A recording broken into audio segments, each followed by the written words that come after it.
Quero acionar agora o André Anelli, porque depois de uma reunião da equipe econômica com o presidente Lula, o ministro Fernando Haddad anunciou uma contenção no orçamento de 2024. Anelli, a gente está falando de contingenciamento e bloqueio. Qual que é o tamanho do valor dentro de todas essas estratégias? Seja muito bem-vindo, boa noite para você. Obrigado, muito boa noite a todos ligados aqui no Jornal Jovem Pan. O ministro da Fazenda, Fernando Haddad, justificou a contenção desses 15 bilhões de reais no orçamento desse ano como forma de cumprir o arcabouço fiscal, que é a nova regra para o controle das contas públicas. Desse total de contenção de gastos, a maior parte, cerca de 11 bilhões de reais, devem ser bloqueados por causa do excesso de despesas. Já o restante da contenção deve ser como forma de bloqueio devido à queda da arrecadação provocada por questões como o impasse envolvendo a compensação da desoneração da folha de pagamento. A diferença entre bloqueio e contingenciamento é que o bloqueio é provocado pelo aumento das despesas, enquanto o contingenciamento é provocado pela queda das receitas. O ministro Fernando Haddad afirmou que os 15 bilhões de reais totais de contenção são fundamentais para atingir a meta de 2024 do arcabouço fiscal dentro daqueles 0,25% de intervalo para mais ou para menos do Produto Interno Bruto, o PIB. Nós vamos ter que fazer uma contenção de 15 bilhões de reais para manter o ritmo do cumprimento do arcabouço fiscal até o final do ano, consistindo em 11,2 bilhões de bloqueio, em virtude de um excesso de dispêndio acima dos 2,5% previstos no arcabouço fiscal, e de 3,8 bilhões, o que totaliza 15 bilhões, de contingenciamento em virtude da receita, né? Particularmente em função do fato de que ainda não foram resolvidos os problemas pendentes junto ao Supremo Tribunal Federal.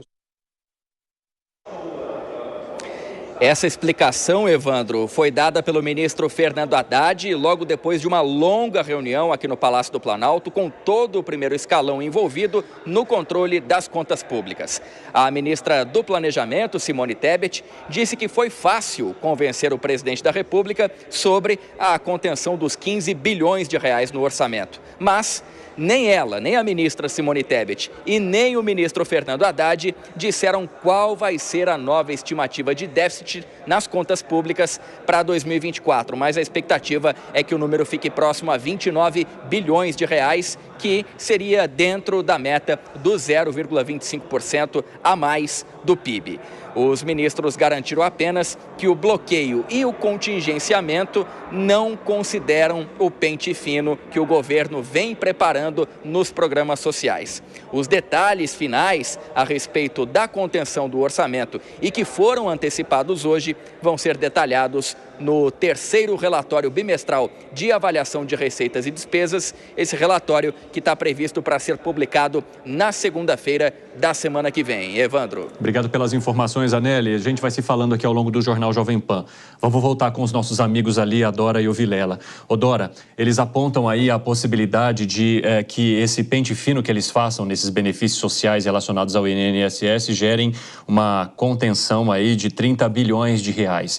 Isso seria praticamente metade do que aponta, por exemplo, a instituição ali do Senado para que o governo consiga manter as suas contas em dia. Há esse contingenciamento e bloqueio, e na hora que a ministra Simone Tebet foi questionada ali na coletiva se tinha sido fácil convencer o presidente da República, ela falou: a conversa já estava feita, hoje foi muito mais fácil. E por que seria tão difícil convencer um presidente da República sobre a necessidade de corte de gastos, hein, Dora?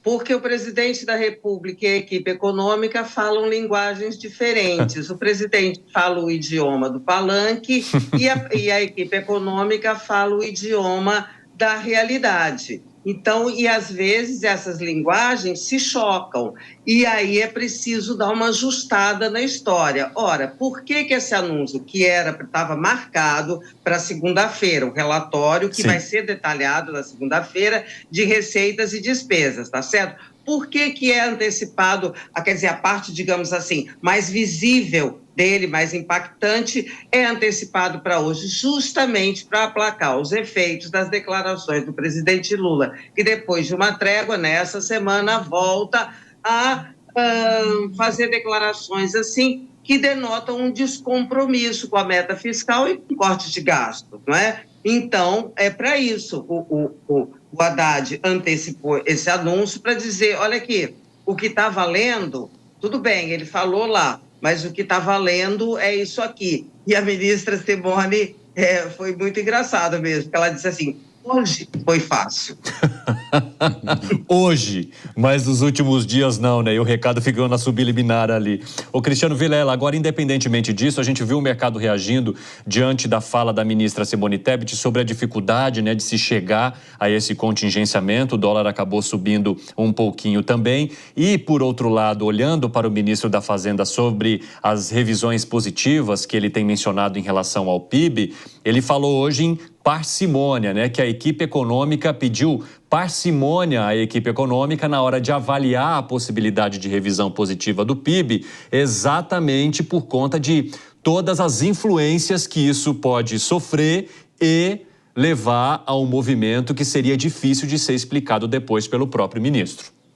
Exatamente, Evandro. Tem gente que, às vezes, diante de uma pequena boa notícia, já começa a querer gastar e querer flexibilizar no controle, o que não é adequado, especialmente num contexto onde há uma série de variantes no âmbito nacional, no âmbito internacional. Por exemplo, o próprio aspecto do Rio Grande do Sul, o impacto que isso efetivamente terá no PIB do ano. Enfim, existe uma série de variáveis que ainda não estão claras, objetivas, e que podem eventualmente levar a uma determinada queda ou um determinado avanço das taxas. Então, é importante, sim, que haja uma parcimônia na hora de se fazer esses anúncios.